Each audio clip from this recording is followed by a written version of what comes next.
మూడో విషయం ఏమిటంటే, ఒక వ్యక్తిని అభిషేకించాలి. ఒక ప్రవక్త గారు వెళ్ళి ఫలానా ప్రాంతం వెళ్ళి అభిషేకించి ఒక వ్యక్తి నీకు వస్తాడు ఎదురుగా, ఒక ఇంట్లో ఉన్నాడని చెప్పగానే ఆ ప్రాంతానికి బయలు వెళ్ళటానికి ప్రవక్త భయపడ్డాడు. భయపడితే బలు అర్పించేటువంటి వంకతో ఆ ప్రాంతానికి, ఆ ఇంటికి నువ్వు వెళ్ళు అని ప్రవక్తతోటి దేవుడు చెప్పాడు. ఒక గొర్రె పిల్లను పట్టుకొని అదే వంకతో ఆ ఇంటికి వెళ్ళాడు.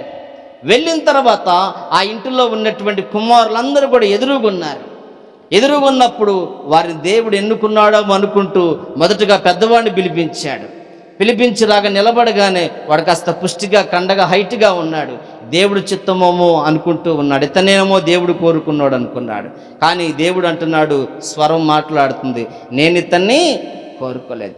మనుషులు పై రూపాన్ని లక్ష్య పెడతారు కానీ నేను పై రూపాన్ని లక్ష్య పెట్టను. నువ్వు కారు వేసుకొని సూట్ వేసుకొని 10 మంది నీ వెనకాల పరిగెత్తుకుంటా వస్తే అది మనుషులు చూసి అమ్మో అయ్యో అనుకుంటారు. ఎంత పేరుందో ఎంత ప్రఖ్యాతి ఉందో ఆయన వెనకాల అనుకుంటారు.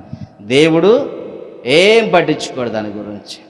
ఆయన లక్ష్య పెట్టడు, ఇక్కడ చూస్తాడు, ఇక్కడ స్కాన్ చేస్తాడు, నువ్వు ఒరిజినల్ డూప్లికేట్ అనేటువంటిది. కనుక నా విషయాన్ని కూడా చదువుకొని మనం ముగించుకుందాం. మొదటి సమూయేలు గ్రంథము 16 మొదటి నుంచి చదువుకుందాం. పూర్తిగా మనకు అర్థం అవ్వాలంటే ఆ విషయం కోసం. అంతటి యెహోవా సమూయేలుతో ఎలాగూ సెలవిచ్చాను, ఇశ్రాయేలు మీద రాజుగా నుండకుండా నేను విసర్జించే సౌలును గురించి నీవెంతకాలము దుఃఖింతువు, నీ కొమ్మును తైలముతో నింపుము, బెత్లెహేమీయుడైన యెషయా యొద్దకు నేను పంపుచున్నాను, అతని కుమారులో ఒక్కరిని నేను రాజుగా నియమించుదును అన్నాడు. సమూయేలుతోటి దేవుడు మాట్లాడుతున్నాడు. సమూయేలు అంటే హన్నాకు కలిగినటువంటి కుమారుడు, ఏలి అని యాజకుడి దగ్గర పెరిగినటువంటి బాలుడు. దేవుడు 3 సార్లు స్వరం బాలుడుగా ఉన్నప్పుడే విన్నటువంటి ప్రవక్త అయిన సమూయేలు. ఈయనతో ప్రవక్తగా స్థిరపడిపోయాడు. ఈయన మాట్లాడిన ప్రతి మాట నెరవేర్చబడింది. దేవుని ఆత్మ ఈయన మీద నిలిచి ఉందని అనేకులు కూడా గ్రహించగలిగారంట ఆ రోజుల్లో. అలాంటి ప్రవక్త అయినటువంటి సమూయేలు గారు ఒకానొక దినముల సమయంలో దుఃఖపడుతూ ఉన్నాడు, వేదన పడుతూ ఉన్నాడు. ఎందుకంటే మనుషుల్ని పరిపాలించటానికి ఒక వ్యక్తి నిలబెట్టుకోవాలని ప్రజలంతా ఆశ కలిగి ఉన్న దేవుని దగ్గర చెబితే సౌలుని మొదట రాజుగా నిలబెట్టాడు దేవుడే. నిలబెట్టిన తర్వాత దేవుని అనుసరించుకొని తన ఇష్టానుసారంగా చేశాడనమాట సౌలు గారు.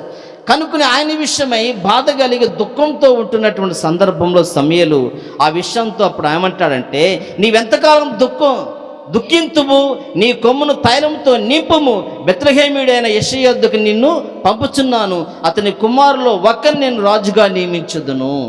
పలానా ప్రాంతం వెళ్ళు, అక్కడ యెషయా అనేటువంటి ఒక వ్యక్తి ఉంటాడు, తనకు చాలామంది కుమారులు ఉన్నారు, అందులో ఒక్కడిని నేను రాజుగా ఇశ్రాయేలు ప్రజల మీద ఎన్నుకున్నాను సౌలుకు బదులుగా అని చెప్పి అన్నాడు.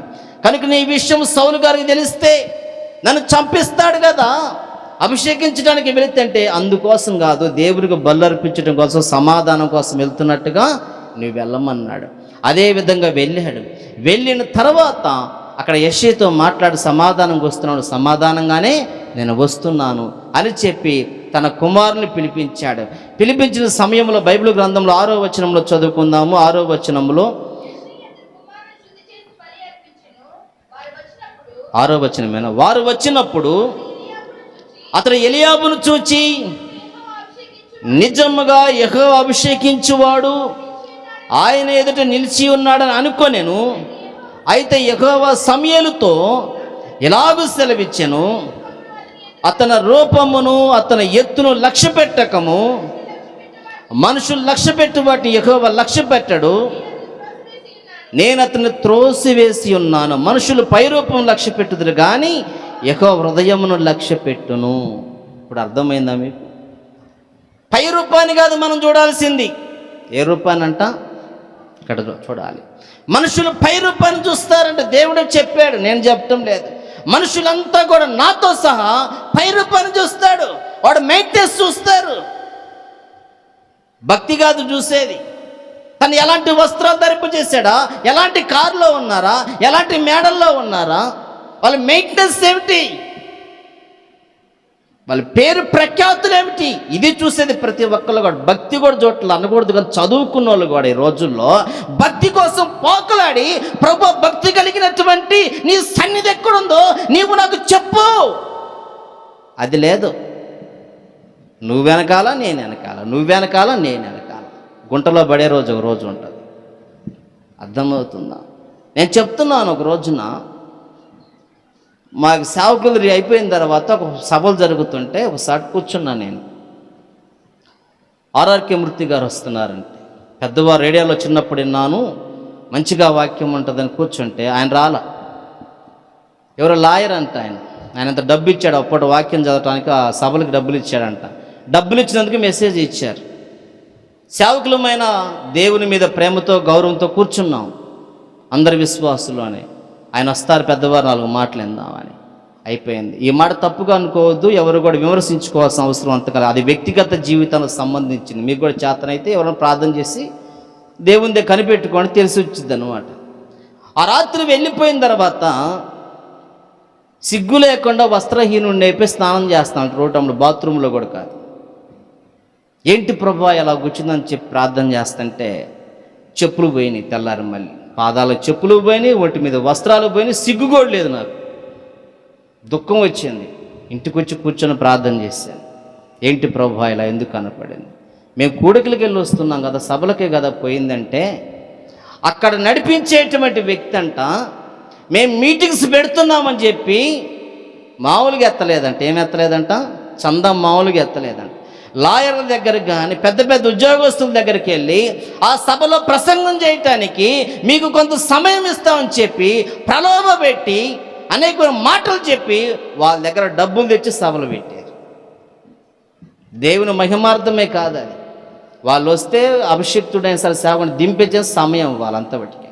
ఎందుకంటే డబ్బు ఇచ్చినందుకు ప్రసంగం చేయటానికి. చాలామంది ప్రసంగాలు చేయాలి ఆసక్తి ఉంటుంది, వాళ్ళ డబ్బులు ఇచ్చి ప్రసంగాలు చేస్తారు సభల్లో వచ్చి.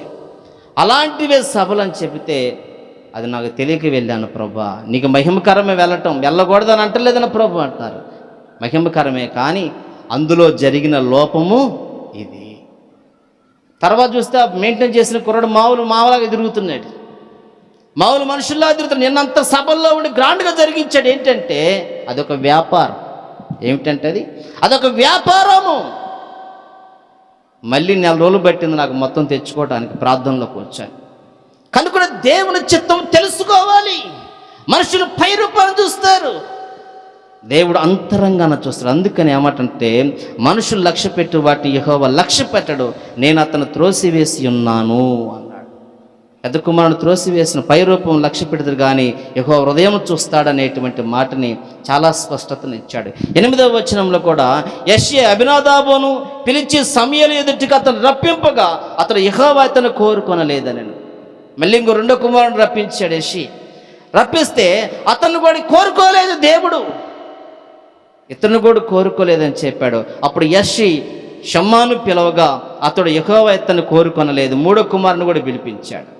3వ కుమారుని కూడా పిలిపించినప్పుడు దేవుడు పక్కనే కూర్చొని స్వరం మాట్లాడుతున్న సమయాలతోటి మనిషి వచ్చి పిక్చర్ అలా కనపడగానే నేను కోరుకోలేదు ఇతన్ని పక్కన ఎట్టేసా అంటున్నాడు దేవుడు సమయాలతోటి.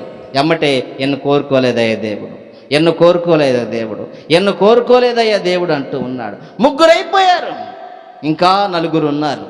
ఈ 4 కూడా తీసుకొచ్చి ఒకళ్ళమ్మటొకళ్ళు నిలబెడితే ఆయన అన్ని ఇతను కోరుకోలేదు దేవుడు, నువ్వురా, ఇతను కోరుకోలేదు దేవుడు, నువ్వురా, నువ్వా, ఇతను కోరుకోలేదు. 7 అయిపోయారు.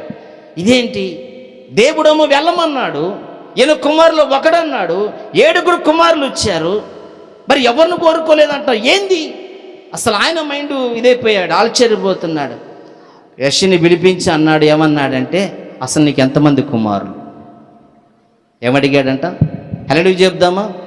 హల్లెలూయా. అసలు నీకు ఎంతమంది కుమారులు అంటే 8 మంది. ఎంతమంది అంట? 8 మంది. మరి ఆఖరోడేడి? అరణ్యంలో పశువులు కాస్తున్నాడు, గొర్రెలు కాస్తున్నాడు.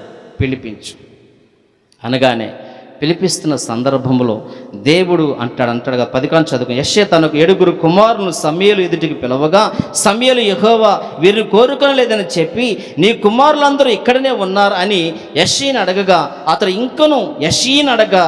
ఇంకను కడసారి వాడున్నాడు, అయితే వాడు గొర్రెలను కాయచున్నాడని చెప్పెను. అందుకు సమూయేలు నీవు వారిని పిలవనంపించుము, అతడికి వచ్చే వరకు మనం కూర్చుందమని యెషయాతో చెప్పగా అతడు వాడిని పిలవనంపించి లోపల తోడుకొని వచ్చెను. అతడు ఎర్రని వాడును, చక్కని నేత్రములు గలవాడును, చూచుటకు సుందరమైన వాడునే ఉండెను. అతడు రాగానే నేను కోరుకున్నవాడు ఇతడే. ఏమన్నాడు?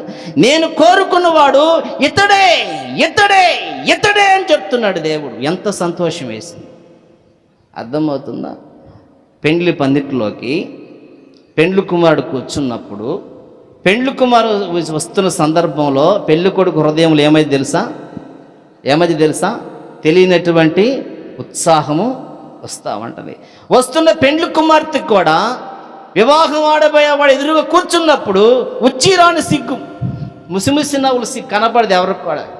అలాగే సిగ్గుతో సంతోషంతో ఉండిపోతుంది. అతనికి కూడా మనసులో తెలియనటువంటి ఉల్లాసం ఉంటా ఉంటుంది. దావీదు వస్తున్నప్పుడు దేవుడు సంతోషించాడు, ఆనందించాడు. ఇతడే ఇతడే ఇతడే కోరుకున్నవాడు అని చెప్పి దావీదుని గురించి దేవుడు ఆ విధంగా చెప్పాడు. అప్పుడు అంటాడు, నీవు లేచి వారిని అభిషేకించమని యెహోవా సెలవిగా సమూయేలు తైలపు కొమ్మును తీసుకొని వాని సహోదరుల ఎదుట వానికి అభిషేకము చేసెను. నాట నుండి యెహోవా ఆత్మ దావీదు మీదకు బలముగా వచ్చెను. తర్వాత సమూయేలు లేచి రామాకు వెళ్ళిపోయాను. ఇది 3వ సూచన. అర్థమవుతుందా మీకు? ఇవన్నీ దేవుడు బైబిల్ గ్రంథంలో ఇన్ని పెట్టి వీటిని చదువుకొని భక్తి చేయండి రా బాబు అని చెప్తుంటే, ఇవన్నీ పక్కన పెట్టి నోటికొచ్చిందల్లా మాట్లాడి ఇదే భక్తి అని చెప్పడం ఏమి భక్తి అది? బైబిల్ గ్రంథంలో ఉన్నదాన్ని పక్కన పెట్టి బైబిల్ గ్రంథంలో ఉన్నది చెబితే నేను బుక్ అవుతాను. ముందు నా లోపాలు బయటకు వస్తాయి, నా అవిధేయతలు బయటకు వస్తాయి, నేను చేస్తున్న పాపాలు బయటకు వస్తాయి, నేను మాట్లాడిన మాటలు బయటకు వస్తాయి, నా విషయాలన్నీ బయటపడతాయి. కనుక ఒరిజినల్ పక్కన పెట్టి తాత్కాలికమైన విశ్వాసులకు సంబంధించింది చెబితే పోలే అని వాక్యాన్ని భూస్థాపితం చేస్తున్నటువంటి వారు ఉన్నారు. విశ్వాసులు కూడా సత్యాన్ని చెబుతున్నప్పుడు సత్యాన్ని అంగీకరించకుండా దురద చెవులు కలిగినటువంటి వారిని ఎవరు గోకుతారా అని చూస్తుంటారు. ఆ దురద అనగటానికి చాలామంది చెవులో దురద వస్తుంది. ఏం చేస్తారు? పినీసో కోడికో ఏదో క్లాత్ పెట్టి గిర్రా గిర్రా అబ్బా ఏమిటంటే అది అబ్బా అప్పుడు అనిగిందనమాట. చెవులో దురద గీయమంటుంది. అలాంటి దురద చెవులు కలిగిన వారు ఉన్నారంట. బైబిల్ గ్రంథం బోధిస్తుంది, నేను బోధించటం లేదు. భక్తి కావాలంటే ప్రభు దగ్గర కూర్చో, ప్రభుతో మాట్లాడు, ప్రభు దగ్గర విచారం చేయి, ప్రభు దగ్గర పరిశీలన చేయి. శ్రేష్టమైందా నువ్వు పట్టుకో. చెత్త ఎందుకు నీకు? చెత్త ఉంటుందా ఎక్కువ రోజులు? భూమిలో కలిసిపోయేది కదా కుళ్ళిపోయి. ఆ చెత్త ఎందుకు నీకు? కుళ్ళిపోకుండా ఉండేటువంటి ప్రభు అయినా దావీదు కుళ్ళిపోయింది, కానీ ఆయన కుళ్ళిపోలేదు. 3వ రోజు తిరిగి లేచాడు ప్రభు యేసుక్రీస్తు వారు. ఆయన కావాలి కదా నీకు, ఆయన మాట కావాలి కదా నీకు, ఆయన జీవం కావాలి కదా నీకు, ఆయన రాజ్యం కావాలి కదా నీకు. అది విడిచిపెట్టేసేసి ఎందుకు నీవు పోకులాడుతున్నావు, పరుగులు ఎడుతున్నావు? కాళ్ళ నిప్పులు ఆయాసం తప్ప ఏమీ లేదు. కనుక నువ్వు దేవుని చిత్తాన్ని తెలుసుకొని ప్రారంభించి ఏ పనైనా సరే, దేవుని చిత్తం తెలుసుకోకుండా నువ్వు మొదలు పెడితే అది మధ్యలోనే ఆగిపోతుంది. రెండోది, నిన్ను చేపిస్తుంది, నిన్ను నడిపిస్తుంది, నీతో మాట్లాడుతుంది దేవుడా కాదా నీవు టెస్ట్ చేసుకోవాలి. నాకు బైబిల్లో ప్రారంభ దినాల్లో చాలా వాక్యాలు వచ్చాయి. వస్తున్నప్పుడు నాకే అపనమ్మకం పుట్టించారు. ఏంది ఇన్ని వాక్యాలు వస్తున్నాయి, నిజంగా దేవుడు ఎత్తనాడా అని ఒకళ్ళు అన్నారు. అనేటప్పటికి నాకు డౌట్ వచ్చింది. రావాలి కదా డౌటు, మీకు రావటం ఏందని అనొచ్చు. రావాలి, డౌట్ రావాలి. డౌట్ వచ్చి నిజమేనా దేవుడా కాదా అని నాకు కొంచెం డౌట్ వచ్చి కొంచెం స్లో చేశాను, చూద్దాంలే అవసరం అని. 1 నెల రోజుల దాకా ప్రభు మాట్లాడు, ప్రార్థన చేస్తే కూర్చుంటే 10 నిమిషాలు జరిగిన వాక్యం వచ్చేది. చూసుకొని ఆహా ఇదా ఈ విషయం అని చెప్పి దానికి వివరం చేసేవాడు, లేదా నాకు నేను తెలుసుకునేటువంటి వాడిని. 1 నెల రోజులు ఇంకేం లేదు, ఉట్టిగా కూర్చోవడం సరిపోతుంది. ఎందుకని ప్రభు మాట్లాడతలేదని చెప్పి కూర్చొని పరిశీలన చేసుకుంటే అపనమ్మకం ఎవరో ఒకరు రాయిస్తే ఆ రాయి మీద నేను కూర్చున్నాను అనమాట. అపనమ్మకం అనేటువంటి రాయి మీద. నిజమే ప్రభు, జీవం కలిగిన వాడిని నువ్వు నడిపిస్తున్నావు, సరిచేస్తున్నావు, ఎవడో మాటి నేను అపనమ్మకస్తున్న అయిపోయాను, క్షమించు, జీవితంలో ఇక నేను అలాంటి పొరపాటు చేయనని కూర్చుంటే రెండో రోజే మాట్లాడతాం మొదలుపెట్టాడు. దేవుని స్తోత్రం, హల్లెలూయా. నా మనోనేత్రాలు తెరువు నాయన మూతపడిపోయి వెలిగించమంటే రెండో రోజు నుంచి ప్రభు మాట్లాడాడు. తెలుసుకోవాలి, దేవుడు నడుపుతున్నాడా, నిన్ను ఇంకొకరు నడుపుతున్నారా, దేవుని చిత్తం ఏమిటి తెలుసుకోకుండా భక్తి చేస్తుంది భక్తి కాదు. లేకపోతే మనం చేసే నడబడి, మన విధానాలు, పరిస్థితులు, మన క్రియలు ప్రతిదీ కూడా దేవుని చిత్తానికి, దేవునికి ఇష్టకరంగా మనం ఉండాలనే దేవుడు సెలవిస్తూ ఉన్నాడు. ఆ విధంగానే మనం ముందుకి కొనసాగాలి. కానీ భక్తిని పక్కన పెట్టారంటే మన జీవితం ఇంకా లేదు. మనం ఎంతమంది ఉన్నాం, ఎంతమంది చేస్తున్నాం, కానీ ఒక్కడ మారుమనసు ముందు చాలంటాడు. మారుమనసు అక్కర్లేని 99 మంది నీతిమంతుల విషయమే కంటే కూడా మారుమనసు ముందు ఒక పాపి విషయమై పరలోకమందు ఎక్కువ సంతోషం కలిగిద్దంటే, ఎక్కువ సంతోషం. నీ ఒక్కళ్ళు భక్తి కలిగి దేవుని సూచన తెలుసుకొని, దేవుని చిత్తాన్ని తెలుసుకొని నువ్వు ముందుకెళితే దేవుడు గొప్పగా నిన్ను ఆశీర్వదిస్తాడు. నేను నిలబెట్టుకుని నీ ద్వారా అనేకుల్ని ఆయన దగ్గరికి నడిపిస్తాడు. ఇడిసిపెట్టేసి మన ఇష్టానుసారంగా నోటికి వచ్చిందల్లా చెప్పి అదే దేవుడి మాటను మనం వాళ్ళకి మైదా పూసినట్టు పూసేస్తే, మనం అలాగ నమ్మితే మనల్ని నమ్మి వచ్చిన వాళ్ళు భయపడతారు, మనము కూడా భయపడతాం. విన్న ప్రతి వారు కూడా అదే అనుకొని అందరూ కూడా నిత్య నరకాగ్నిలోనికి వెళ్తాం, కానీ నిత్య జీవంలోనికి వెళ్ళాం. ప్రతి ఒక్కరు పరీక్షించుకొని దేవుని చిత్తాన్ని తెలుసుకొని మనం ముందుకు వెళ్ళాలనే దేవుడు మాట్లాడుతూ ఈ 3 విషయాలను మన ముందు పెట్టాడు. ప్రభువు నామమున మహిమ కలుగును గాక.